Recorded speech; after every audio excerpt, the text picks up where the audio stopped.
Hello बच्चों। आज हम लोग पढ़ रहे हैं नया चैप्टर, बिल्कुल नया चैप्टर जिसका नाम है force and laws of motion. ठीक है। तो इसके पहले जो चैप्टर था उसका नाम था मोशन। मोशन में हम लोगों ने क्या देखा कि कहीं पर भी अगर मतलब बॉडी है तो उसकी अभी वेलोसिटी क्या है, और इतना एक्सेलरेशन से चल रहा है तो थोड़ी देर बाद उसकी वेलोसिटी क्या हो जाएगी, कितने टाइम में वो कितना डिस्प्लेसमेंट ट्रैवल कर लेगी। किसी चीज को अगर हम गेंद को ऊपर फेंकते हैं तो क्या होगा, नीचे गिराते हैं तो क्या होगा, कितनी देर में पहुंचेगी, क्या वेलोसिटी रहेगी। इस तरीके से हमने मोशन के बारे में तो पढ़ा था, लेकिन हमने ये नहीं पढ़ा था, जाना था कि मोशन होता क्यों है। हमने ये जाना मोशन हो रहा है तो उसका प्रेजेंट, उसका पास्ट और उसका फ्यूचर, दो तीन चीजें हमने वहां पर देखी थी। लेकिन हमने ये नहीं देखा कि मोशन अगर हो रहा है तो क्यों हो रहा है ना।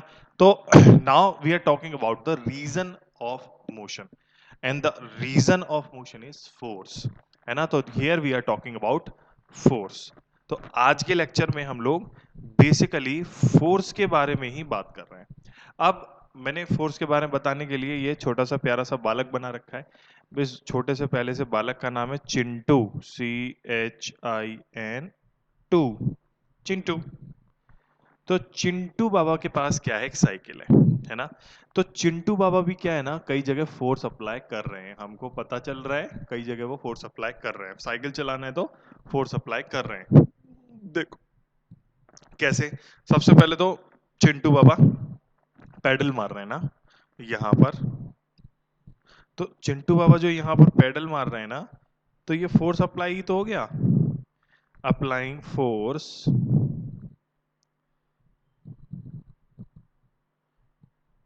On pedal. अभी समझ रहे हैं हम लोग। पैडल टू क्यों मार रहे हैं, टू मूव इट फॉरवर्ड। इसको वो आगे बढ़ाना चाहते हैं। अगर साइकिल रुकी हुई है ना, तो उसको चलाने के लिए वो लोग क्या कर रहे हैं, पैडल मार रहे हैं। चिंटू बाबा पैडल मार रहे हैं, तो पैडल मारेंगे, फोर्स लगाएंगे, तभी वो आगे बढ़ेगी। अगर मान लो वो चिंटू पैडल नहीं मारेगा, तो बैटरी वाली साइकिल तो है नहीं, पैडल वाली साइकिल है, तो वो आगे कैसे बढ़ेगी। तो फोर्स तो उसको लगाना पड़ेगा, है ना। मान लो चिंटू बाबा को डायरेक्शन बदलनी है, तो चिंटू बाबा के पास क्या है, हैंडल। हैंडल को वो मोड़ेंगे तो वहां पर भी फोर्स लग रहा है ना। तो टू चेंज डायरेक्शन,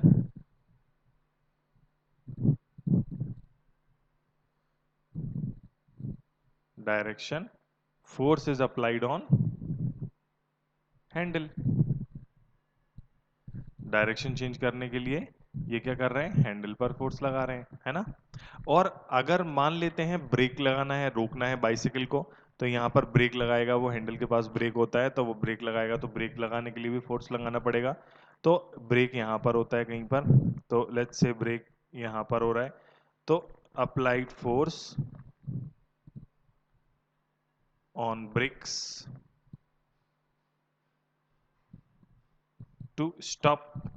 अगर इसको बाइसिकल को रोकना है तो भी इसको फोर्स लगाना पड़ेगा। यानी कि हम एक बात समझ गए कि इसे अगर साइकिल को चलाना है तो फोर्स लगाना पड़ेगा, इसे अगर साइकिल को रोकना है तो फोर्स लगाना पड़ेगा, साइकिल की अगर डायरेक्शन बदलनी है तो भी फोर्स लगाना पड़ेगा, है ना। तो फोर्स क्या क्या काम करता है, वो हम एक साइकिल वाला एग्जांपल, चिंटू बाबा का एग्जांपल लेके, साइकिल वाला एग्जांपल लेके हमको समझ में आया कि फोर्स क्या क्या करता है ना। तो इसी से हम लोग फोर्स को डिफाइन कर सकते हैं। देखिए जरा फोर्स को हम कैसे डिफाइन करते हैं, फोर्स क्या क्या करता है उससे हम फोर्स को डिफाइन करते हैं। तो फोर्स, सबसे पहली बात और खास बात, फोर्स जो है हमारा एक एक्सटर्नल एजेंट होता है। ठीक है। Force is an external agent. External agent का मतलब बाहर से लगता है ना। बाहर से मतलब चिंटू साइकिल के बाहर है, मतलब मेरा कहने का मतलब ये है कि चिंटू ने साइकिल पर फोर्स लगाया, साइकिल ने साइकिल पर नहीं लगाया। अच्छा, मैं इसको समझाने के लिए छोटा सा एग्जांपल देता हूँ तुम्हें। फॉर एन एग्जांपल, मेरे पास ये कुर्सी है, आपको कुर्सी दिख रही है ना, नहीं दिख रही है कोई बात नहीं, सपोज कर लो कुर्सी है और मैं कुर्सी पर बैठ गई, ये तो दिख रहा होगा कि मैं कुर्सी पर बैठ गया है। मैं कुर्सी पर बैठ गया, अभी मैं कुर्सी पर बैठा हूं और मैंने क्या है, अपने पैरों को ऊपर उठा लिया। ठीक है। मैंने अपने कुर्सी पर बैठ गया, पैरों को ऊपर उठा लिया, मैं थोड़ा सा नीचे कर लूं, ये है मेरी कुर्सी और मैं यहाँ पर बैठ गया। और मैं क्या है, मैंने पैरों को ऊपर रख रखा है कुर्सी पे, मैंने पैरों को जमीन को ऐसे टच नहीं किया। अब मैं चाहता हूं कि मैं कुर्सी को खिसका दूं, तो मैं कुर्सी पर बैठ करके फोर्स लगा रहा हूं, तो क्या वहां पर कुछ होगा? मतलब मैं कुर्सी पे बैठा हूं, कुर्सी पे बैठा हूं और मैं कुर्सी को फोर्स लगा रहा हूं, तो कुर्सी मूव नहीं करेगी। Why? Because it is an internal force, है ना। लेकिन अगर पैडल होते तो पैडल में क्या है, कुछ सिस्टम अलग होता है, तो वहां पर बाहर से फोर्स होता है। इसको मैं और समझाता हूँ, जैसे कि अगर तुम ये समझो कि तुम्हें कार को धक्का लगाना है, कार को चलाना है, कार रुक गई मान लो, खराब हो गई, तुम्हें कार को धक्का लगाना है, तो सोच के बताना जरा, क्या तुम कार को धक्का लगाने के लिए कार के अंदर बैठ करके कार को धक्का लगा सकते हो क्या? और लगाओगे तो चलेगी क्या? वो पिछले वाली सीट पे बैठ के अगले वाले सीट पे धक्का लगाओगे तो क्या कार चलेगी? सोचो जरा, सोच करके बताओ। मुझे तो नहीं लगता कि कार चलेगी, है ना।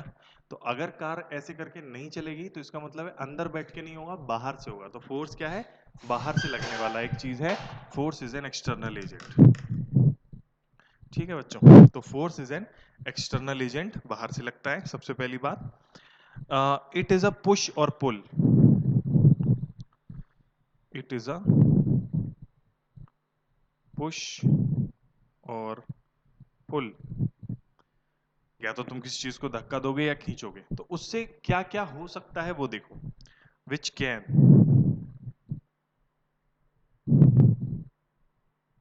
क्या क्या कर सकता है? नंबर वन, अभी हमने देखा रुकी हुई चीज को चला सकता है, पैडल मार के चला रहे हैं, फोर्स लगा रहे हैं, हमने पुश किया पैडल को तो साइकिल चलने लगी। तो मूव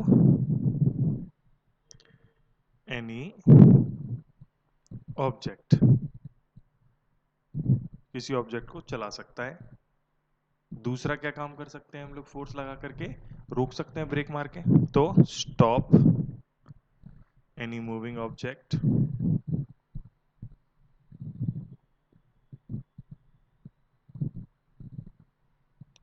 और क्या कर सकते हैं हम लोग फोर्स लगा करके? डायरेक्शन बदल सकते हैं, change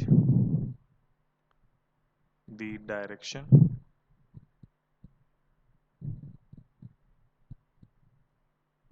change the direction, direction बदल सकते हैं हम। और स्पीड भी बदल सकते हैं हम चाहें तो। ब्रेक लगाते हैं हल्का सा तो स्पीड कम हो जाती है, और पेडल मारते हैं स्पीड और बढ़ जाती है। तो साइकिल का एग्जांपल मैं इसलिए ले रहा हूँ कि बाकी सब जगह भी ये चल जाएगा, है फोर्स लगा करके आप बाकी चीजों के साथ भी ऐसा कर सकते हो। साइकिल एक बड़ी एग्जांपल है। चेंज दी स्पीड, बढ़ा सकते हो या घटा सकते हो। Change the speed. और क्या कर सकते हो तुम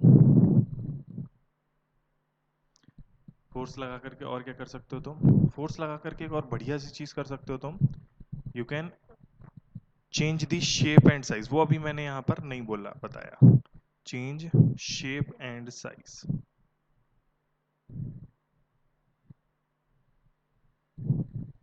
है ना। शेप और साइज भी आप बॉडी का चेंज कर सकते हो। अगर आप फोर्स लगाओगे तो किसी चीज का शेप एंड साइज भी आप चेंज कर सकते हो। अभी मेरे पास ऐसा सा कुछ है नहीं, शेप और साइज चेंज करने वाली कोई चीज अभी मेरे हाथ में है नहीं। पर अगर जैसे बलून होता मेरे हाथ में, है ना, फूला हुआ बलून, तो मैं उसे दबाता तो बलून का शेप चल थोड़ा सा बदल जाता ना। या फिर मैं आटा गूंथ रहा हूँ तो आटे को दबाऊंगा तो शेप और साइज आटे का बदल जाएगा। तो we can do that with help of applying force, हम वो कर सकते हैं। ठीक है बच्चों, तो फोर्स क्या क्या कर सकता है वो समझ में आ गया। तो फोर्स की डेफिनेशन भी यही होती है, force is an external agent, it is a push और pull which can move any object, which can change. अगर हमें शॉर्ट में लिखना है तो हम लोग इसको ऐसे लिख सकते हैं। फोर्स के बारे में शॉर्ट में अगर हमें लिखना है, it is an external agent, थोड़ा सा पेन पतला कर ले, it is an external agent which can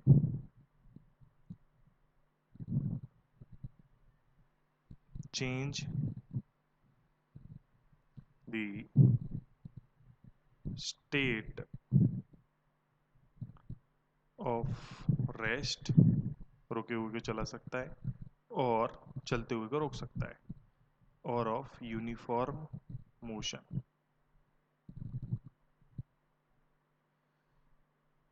ये और उसमें शेप और साइज भी आप ऐड कर लेना। ठीक है, तो ये हो गया हमारा फोर्स का definition. It is an external agent which can change the state of rest or of uniform motion. ठीक है, अभी फोर्स के बारे में और खास बातें पढ़ते हैं हम लोग, जैसे कि फोर्स की एसआई यूनिट क्या होती है। तो बच्चों फोर्स की जो एसआई यूनिट होती है वो होती है न्यूटन, इसको याद कर लेना। फोर्स जो है वेक्टर फिजिकल क्वांटिटी होती है, इसको भी बहुत ज़रूरी है याद कर लेना। वेक्टर का मतलब होता है जिसके पास मैग्नीट्यूड भी होता है और direction, it has both magnitude as well as direction. इसके पास बच्चों मैग्नीट्यूड भी होता है और डायरेक्शन भी होता है। फोर्स एक वेक्टर क्वांटिटी है जिसके पास मैग्नीट्यूड भी होता है और डायरेक्शन भी होता है। मतलब अगर हम बात पूछ रहा है कोई फोर्स लगा रहे हो तो वो डायरेक्शन भी उसमें इंपॉर्टेंट है। अगर तुम्हें इस गाड़ी को आगे चलाना है तो पीछे से आगे की तरफ धक्का देना पड़ेगा उस डायरेक्शन में। ऐसा नहीं होगा तुम साइड से धक्का लगाओ गाड़ी पे और वो आगे चल जाए, ऐसा थोड़ी होता है। और दूसरी यूनिट भी होती है फोर्स की, ये भी बात है, there are other units also. तो सीजीएस यूनिट, सीजीएस बोले तो centre centimetre gram second, CGS unit होती है डाइन। डाइन, डाइन नहीं वो चुड़ैल डाइन नहीं, डाइन। तो कन्वर्जन भी अब याद करना जरूरी है, न्यूटन भी होती है डाइन भी होती है। तो कन्वर्जन देखो, 1 newton is force is equals to 10⁵ dyne. और उल्टा कर लो, अगर 1 डाइन में न्यूटन बनाना हो तो 10⁻⁻⁻ न्यूटन। ठीक है, 1 न्यूटन में 10⁵ 10⁵ मतलब 1 लाख। डाइन छोटी यूनिट होती है, 1 न्यूटन में 1 लाख डाइन होते हैं। जब 1 लाख डाइन फोर्स लगेगा तो हम उसे बोलेंगे 1 न्यूटन फोर्स लग रहा है। एक और यूनिट होती है के जी एफ, अनदर यूनिट के जी एफ। के जी एफ का जो शॉर्ट फॉर्म है वो है किलोग्राम फोर्स। के जी एफ जो है इसकी यूनिट है किलोग्राम फोर्स। किलोग्राम फोर्स ये बेसिकली वेट के लिए इस्तेमाल की जाती है। यूनिट ऑफ जो फोर्स है वेट। तो आपको अगर अभी तक नहीं पता था कि वेट की यूनिट भी, मतलब वेट भी एक फोर्स ही है। जो वेट होता है ना वो force due to acceleration due to gravity होता है, उसको वेट कहते हैं। जो ग्रेविटी की वजह, जैसे हम लोग हैं, मेरा वेट है तो मेरा वेट यहाँ पर अलग है, स्पेस में मेरा वेट होगा 0। इसका मतलब ये थोड़ी मैंने बहुत मस्त एक्सरसाइज करके स्पेस चला गया, नहीं। चंद्रमा पर होगा अभी अर्थ का 1/6। तो वेट क्या है, डिपेंड करता है कि कौन से प्लेनेट पे हो। तो अगर तुम वेट ज्यादा है तुम्हारा तो इसका मतलब ये नहीं है कि तुम मोटे हो, इसका मतलब ये है कि तुम गलत प्लेनेट पे हो। दूसरे प्लेनेट पर चले जाओ, अपने आप कम हो जाएगा। चंद्रमा पे चले जाओ, 1/6 गुना बचेगा।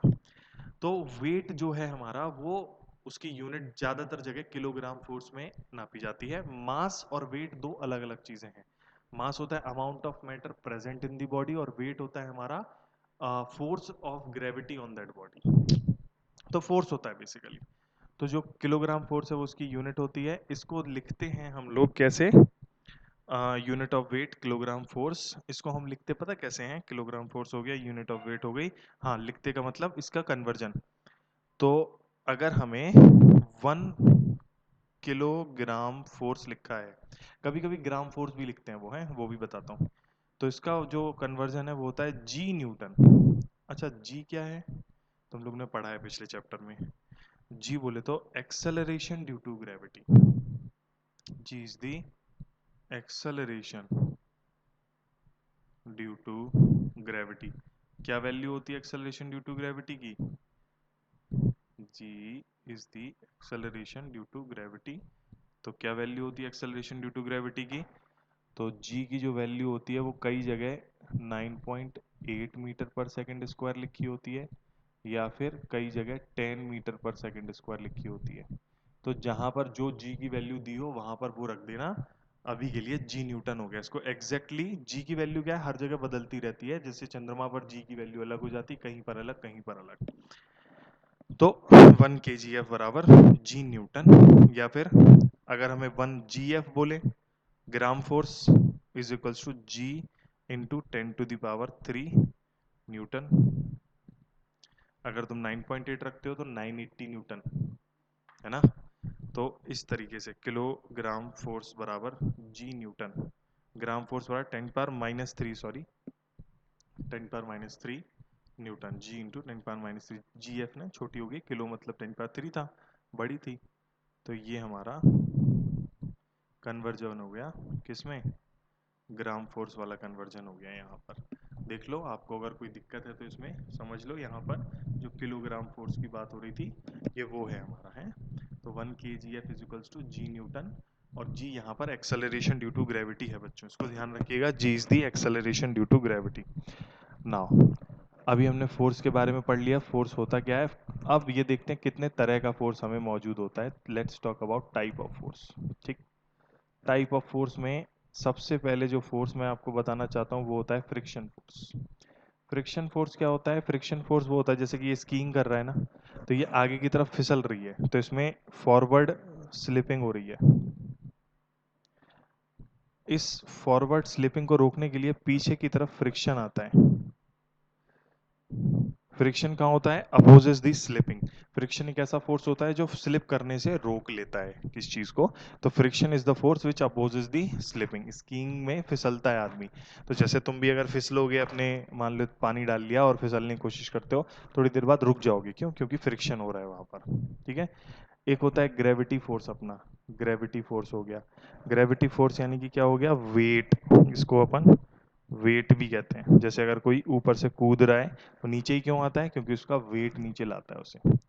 ठीक है, अगर मान लो वो स्पेस में जाकर के कूदे तो वहीं का वहीं रहेगा, कहीं नहीं जाएगा। फिर आता है अपना ये ट्रॉली पुश कर रहा है, अप्लाइड फोर्स कहते हैं अपन इसको, अप्लाइड फोर्स, या फिर हम अपना मस्कुलर फोर्स भी कह सकते हैं। अप्लाइड फोर्स या इसको हम मस्कुलर फोर्स भी कह सकते हैं। फिर एक आता है अपना ये ड्रैग, पैराशूट वाला ड्रैग फोर्स। कैसे आता है ये ड्रैग, क्या होता है ये ड्रैग फोर्स हमारा, ड्रैग का मतलब होता है resistance due to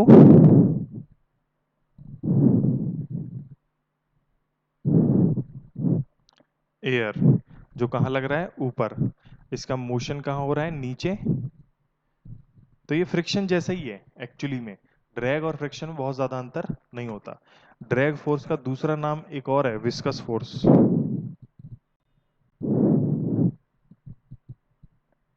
drag force क्या होता है, अगर हवा से, जैसे हम बहुत तेज बाइक चला रहे हैं तो हमारे मुंह पर ऐसे हवा तेजी से लगने लगती है ना, तो वो हवा हमें रोकती है, तो जितना तेज चलोगे उतना ज्यादा ड्रैग फोर्स होता है।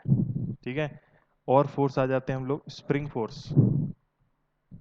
स्प्रिंग की वजह से जो फोर्स लगता है उसको अपन लोग स्प्रिंग फोर्स कहते हैं। मतलब जैसे स्प्रिंग को दबा दिया, छोड़ दिया, स्प्रिंग के अंदर फोर्स आ जाता है ना, तो वो पीछे की तरफ धक्का देता है, या खींच के छोड़ दिया तो अंदर की तरफ चला जाता है, उसको अपन स्प्रिंग फोर्स कहते हैं। वो तो जानते हो, समझ गए, सिंपल है। मैग्नेट जो फोर्स लगाता है उसको हम लोग मैग्नेटिक फोर्स कह सकते हैं, है ना। मैग्नेट के द्वारा लगाए जाने वाले फोर्स को हम लोग मैग्नेटिक फोर्स कहते हैं। मैग्नेट वाला फोर्स मैग्नेटिक फोर्स हो गया। फिर टेंशन फोर्स, रस्सी में जो फोर्स आता है, टेंशन फोर्स जो होता है, इसको हिंदी में लिखता हूं इसमें, इसको हम हिंदी में लिखते हैं खिंचाव बल। फोर्स को हिंदी में बल कहते हैं, बलशाली लोग, फोर्सफुल व्यक्ति। तो खिंचाव मतलब खींचने वाला फोर्स, इसमें टेंशन रस्सी में आता है, ये स्ट्रेच्ड स्ट्रिंग में आता है।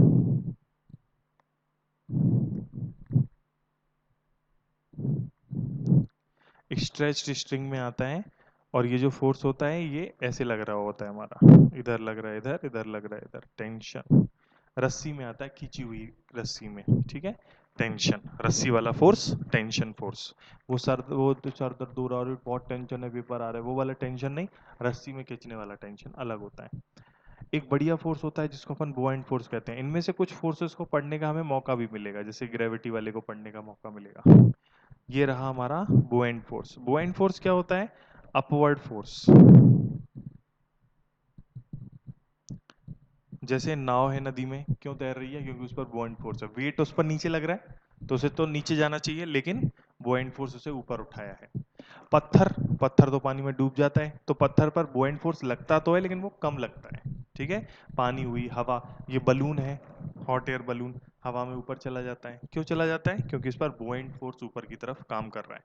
बुओयंट फोर्स हमेशा अगेंस्ट द ग्रेविटी ऊपर की तरफ लगता है, अपवर्ड फोर्स हम बुओयंट फोर्स भी कहते हैं। ठीक है, ये क्यों लगता है, ये हमारे सिलेबस में है, तो इसको हम डिटेल में आने वाले भविष्य में पढ़ेंगे।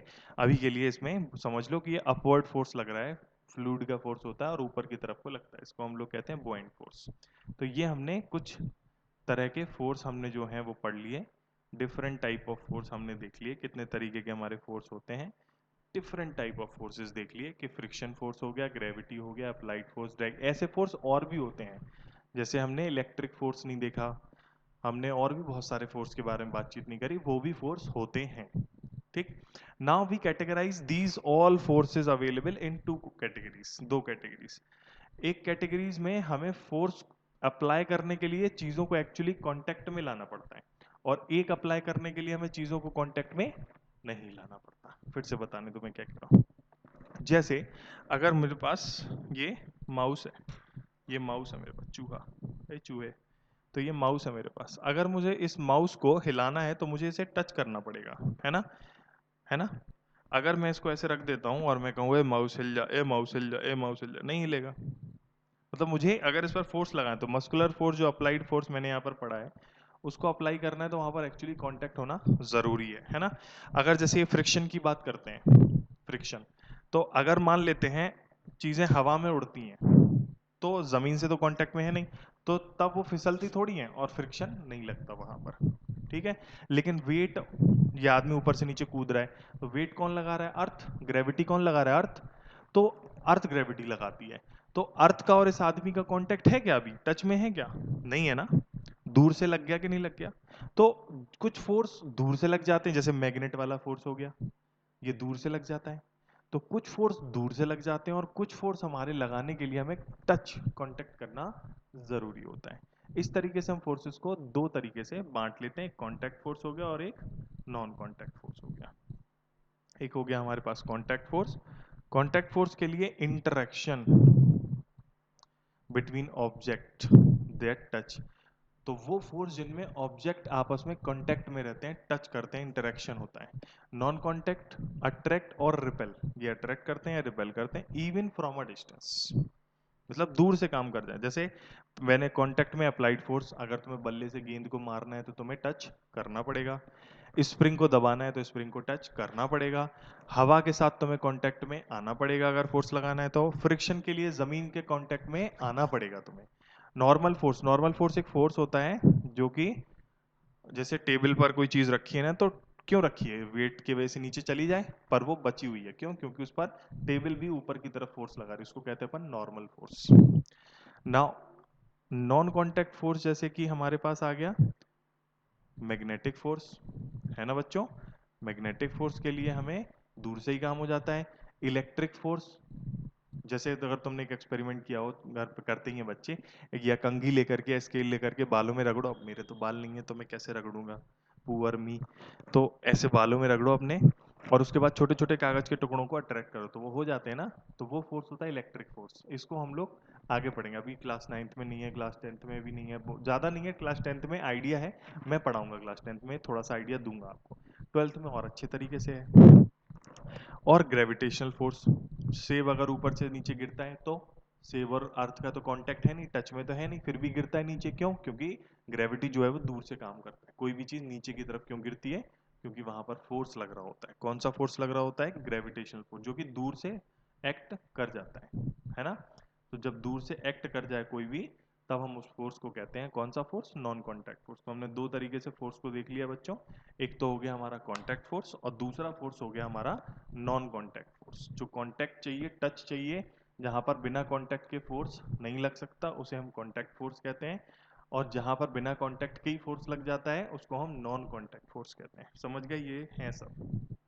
अभी आगे बढ़ते हैं हम लोग, नेट फोर्स और रिजल्टेंट फोर्स को थोड़ा सा समझते हैं। जैसे कि ये ऑब्जेक्ट है, आपको दिख रहा होगा, ये ऑब्जेक्ट है ना, इस पर कितने सारे फोर्स लग रहे हैं, ये ऑब्जेक्ट है, इस पर कई सारे फोर्स काम कर रहे हैं, है ना, आपको दिख रहा है कई सारे फोर्सेस ऑब्जेक्ट पर काम कर रहे हैं। इस ऑब्जेक्ट पर सबसे पहले तो एक फोर्स ये वाला लग रहा है 10 न्यूटन का राइट साइड, 15 न्यूटन का लग रहा है राइट साइड, और 5 न्यूटन का लग रहा है राइट साइड, मतलब 3 लोग इस पर राइट में फोर्स लगा रहे हैं, और एक 10 न्यूटन का जो फोर्स है, एक चौथा व्यक्ति जो होगा वो उसमें बॉक्स पर लेफ्ट में फोर्स लगा रहा है। ये हमारा 10 न्यूटन का लेफ्ट में फोर्स लग रहा है। तो 3 फोर्स लग रहे हैं हमारे राइट में, एक फोर्स लग रहा है लेफ्ट में। ठीक है, तो यहाँ पर अब हम ये देखेंगे कि किस तरफ के फोर्स हैं, मतलब डायरेक्शन वाली बात भी हमें यहाँ पर इन्वॉल्व करनी पड़ेगी। ठीक है, तो यहाँ पर 10 न्यूटन, 5 न्यूटन और 15 न्यूटन, ये वाला 10 न्यूटन, 5 न्यूटन, 15 न्यूटन, ये तीनों फोर्स क्या है हमारे राइट में। तो when multiple forces are acting on any body, जब भी किसी बॉडी पर एक साथ कई सारे फोर्सेस काम कर रहे होते हैं, तो उन सभी फोर्सेस का जो वेक्टर सम होता है वो हमारा, जब एक बॉडी पर कई सारे फोर्सेस एक साथ काम कर रहे हैं तो उन सभी का सम, अब वो सम अलग तरीके का होता है, उसमें डायरेक्शन का इन्वॉल्वमेंट जरूरी है। ठीक है, सेम डायरेक्शन वाले ऐड हो जाते हैं और अपोजिट डायरेक्शन वाले सब्ट्रैक्ट हो जाते हैं। तो यहाँ पर यदि हमसे कोई कहे नेट फोर्स बताइयो बाबा कितना आ रहा है, तो नेट फोर्स, तो सेम डायरेक्शन वाले ऐड करो, 10 प्लस 5 प्लस 15, और इस तरफ वाला कौन सा है, एक ही है 10। ये इस तरफ वाला फोर्स है, ये इस तरफ वाला फोर्स है, तो ये जोड़ा कितना आया, 15 15 30, इस तरफ वाला 30 और इस तरफ वाला 10। जब हम इन दोनों को एक साथ जोड़ेंगे तो वो घट जाएंगे एक्चुअली में, और जो रिजल्टेंट आएगा वो हमारा इस तरफ को आएगा कितना, 20, 30 माइनस 10 20। ये न्यूटन में है फोर्सेस, 30 न्यूटन 10 न्यूटन, ये देख लो, दिख नहीं रहा हो अगर तो, 30 न्यूटन 10 न्यूटन बचा 20 न्यूटन। तो जब भी एक बॉडी पर एक साथ कई सारे फोर्स काम कर रहे हैं तो उन सभी फोर्सेस का वेक्टर सम जो होता है हमारा नेट फोर्स कहलाता है। अभी देखो जरा, इफ मल्टीपल फोर्सेस की जो डेफिनेशन है, नेट सम फोर्स या रिजल्टेंट फोर्स या नेट फोर्स किसको कहते हैं, देखिएगा ऊपर, if multiple forces are acting on any object, if multiple forces are, वहां देखो, multiple forces are acting on any object, then sum of all the forces with direction, यहाँ direction बहुत ध्यान है, अगर आप चाहो तो ऐसे भी कर सकते हो, मान लो इस तरफ की डायरेक्शन को मैंने ले लिया पॉजिटिव और इस तरफ की डायरेक्शन को मैंने ले लिया नेगेटिव, तो ये पॉजिटिव हो गया, ये इस तरफ है पॉजिटिव, ये पॉजिटिव हो गया और ये नेगेटिव हो गया। तो एक तरफ वाले सारे फोर्सेस को ऐड कर दो तो उसको हम लोग कहते हैं, एक तरफ वाले सारे फोर्स तो अगर ऐड कर दिया तो वो ऐड हो गया, और अगर अपोजिट है तो उन्हें सब्ट्रैक्ट करना पड़ता है। तो multiple forces are acting on any object, then sum of all the forces with direction is the net force on object, उसको हम ऑब्जेक्ट पर लगने वाला नेट फोर्स कहते हैं। ठीक है बच्चों, ये बात समझ लेना। यहाँ पर नेट फोर्स कितना है, 20 न्यूटन, ये मैं मिटा रहा हूँ, फिर मैं नेट फोर्स लिख रहा हूँ, जैसे यहाँ पर कितना है, इस जगह पर एफ नेट बराबर है 20 न्यूटन, और डायरेक्शन भी होगी, प्लस में आया तो डायरेक्शन प्लस वाली डायरेक्शन होगी। इस बॉक्स पर नेट फोर्स 20 न्यूटन है। अब जैसे कि आपको यहाँ पर दिख रहा है, मैंने लिख रखा है बैलेंस्ड और अनबैलेंस्ड फोर्स। बड़ा सिंपल है, बड़ा सिंपल है। जैसे कि यहाँ देखो बॉक्स को, यहाँ पर फोर्स जो लग रहा है 10 न्यूटन इस तरफ, अगर मान लो उसके अपोजिट में भी इतना ही लग रहा है 10 न्यूटन, ठीक, तो जब हम देखेंगे, इसको प्लस का बोल दिया, इसको माइनस का बोल दिया, किसी एक को प्लस किसी दूसरे को माइनस, ऐसे चलता है डायरेक्शन के हिसाब से।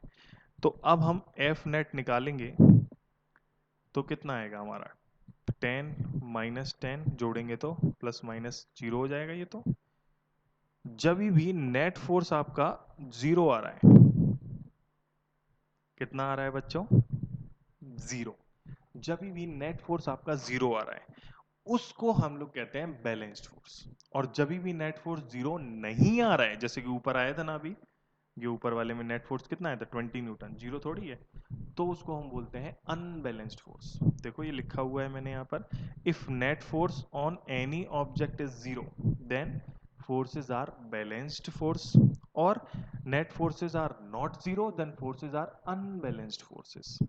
तो if net forces on any object is not zero then forces are unbalanced forces, है ना। तो unbalanced forces में जैसे कि ये मैंने एग्जांपल ले रखा है अनबैलेंस्ड का, ये 5 न्यूटन लग रहा है, ये 10 न्यूटन लग रहा है, ठीक है। अभी प्लस का देखें तो ये प्लस का हो जाएगा, ये माइनस का हो जाएगा। नेट फोर्स निकालेंगे हम एफ नेट, तो ये प्लस का 5 और माइनस का 10, आंसर आ जाएगा हमारा माइनस का 5 न्यूटन। यानी कि जो नेट फोर्स है वो हमेशा बड़े की डायरेक्शन में ही आता है, तो ये एफ नेट इस तरफ को आ जाएगा 5 न्यूटन का, माइनस में है तो बड़े वाले की डायरेक्शन इस तरफ को आ गई। बात समझ में आ गई बच्चों? ये है हमारा नेट फोर्स नॉट जीरो। तो फोर्सेस, इन फोर्सेस को ये 5 न्यूटन और 10 न्यूटन कहेंगे अनबैलेंस्ड है, बैलेंस नहीं है। अगर तुम और तुम्हारा भाई किसी चीज को एक साथ अपनी अपनी तरफ खींच रहे हैं और वो चीज वहीं की वहीं पड़ी है, क्यों? क्योंकि तुम दोनों बराबर बराबर फोर्स से खींच रहे हो, लेकिन तुम ज्यादा ताकतवर हो और भाई कमजोर है, तो फिर तुम अपनी तरफ भाई को भी खींच लोगे, तो तुमने ज्यादा फोर्स लगा ली, तो इसको कहते हैं अनबैलेंस्ड फोर्स, है ना? तो बैलेंस्ड फोर्स और अनबैलेंस्ड फोर्स। बात सभी को समझ में आ गई? फोर्सेस किस तरीके के होते हैं, एक बार फिर से हम फोर्स को थोड़ा सा डिफाइन कर लेते हैं। फोर्स जो है वो क्या काम करता है? फोर्स की डेफिनेशन जो है फोर्स के काम से पता चलती है। Force is an external agent जो क्या क्या कर सकता है? पुश और पुल, विच कैन, ये एक्सटर्नल एजेंट है जो पुश और पुल करता है, जिससे किसी ऑब्जेक्ट को हम चला सकते हैं, किसी ऑब्जेक्ट को हम रोक सकते हैं, किसी ऑब्जेक्ट की डायरेक्शन बदल सकते हैं, किसी ऑब्जेक्ट की स्पीड बदल सकते हैं, और किसी ऑब्जेक्ट का शेप एंड साइज भी बदल सकते हैं, है ना? अब यहां पर इसको जल्दी से लिखना है तो ऐसे लिख दो, it is an external agent which can change the state of rest और of uniform motion. It can also change the shape and size of object. ऐसा ही न्यूटन, ऐसा ही यूनिट ऑफ फोर्स जो होती है वो न्यूटन, और ये एक वेक्टर फिजिकल क्वांटिटी है। अदर यूनिट जो है उसकी होती है हमारी डायन, और अदर यूनिट है किलोग्राम फोर्स। एक डायन में 10⁻⁻5 न्यूटन और 1 किलोग्राम फोर्स में जी न्यूटन होते हैं। इसको याद करना है हमें बहुत अच्छे तरीके से। फिर टाइप ऑफ फोर्स, ऐसे तो कई तरीके के फोर्स होते हैं, जैसे कि फ्रिक्शन फोर्स हो गया, ग्रेविटी हो गया, अप्लाइड हो गया, ड्रैग फोर्स हो गया, एयर की वजह से जो ड्रैग लगता है ना, पैराशूट खोलने पर पैराशूट धीरे धीरे क्यों आता है? क्योंकि ड्रैग होता है। ड्रैग की खासियत है जितना ज्यादा एरिया उतना ज्यादा ड्रैग, कम एरिया कम ड्रैग। तो हवाई जहाज में सामने का एरिया कम होता है, उसे ऐसे चलना है। अगर मान लो हवाई जहाज का मुंह ऐसे फैला होता तो फिर उसमें हवा ज्यादा घुसती और इस तरीके से ड्रैग ज्यादा लगता। स्प्रिंग फोर्स हो गया, मैग्नेटिक हो गया, टेंशन हो गया, बुएंट हो गया। इसमें हमने देखा कि कुछ फोर्सेस में तो कांटेक्ट की जरूरत पड़ रही है लगाने के लिए, कुछ में नहीं पड़ रही है। इस वजह से हमने फोर्सेस के दो हिस्सों में बांट लिया, एक को कहते हैं हम कांटेक्ट फोर्स और एक को कहते हैं नॉन कांटेक्ट। कांटेक्ट फोर्स वो फोर्स होते हैं जिनमें हमें कांटेक्ट चाहिए, और नॉन कांटेक्ट वो फोर्स होते हैं जिसमें कांटेक्ट नहीं चाहिए। फिर आता है रिजल्टेंट फोर्स या नेट फोर्स। सभी फोर्सेस को डायरेक्शन के साथ जोड़ दो, तो मतलब जो प्लस में है उनको अपने साथ, माइनस में है उनको अपने साथ, और बड़े में से छोटा घटा के बड़े की डायरेक्शन। तो नेट फोर्स सम होता है वेक्टर्स का डायरेक्शन के साथ। नेट फोर्स यदि जीरो आए तो फोर्सेस को कहेंगे बैलेंस्ड, और नेट फोर्स यदि जीरो नहीं आता है तो फोर्सेस को कहते हैं हम अनबैलेंस्ड फोर्सेस। ठीक है? तो ये हमारा फोर्सेस के बारे में जो भी जानकारी हमें चाहिए थी, ये जानकारी हमारी क्लियर हो गई। ओके बच्चों, तो ये वाला लेक्चर हम लोग यहीं खत्म करते हैं। बाय बाय, थैंक यू बच्चों।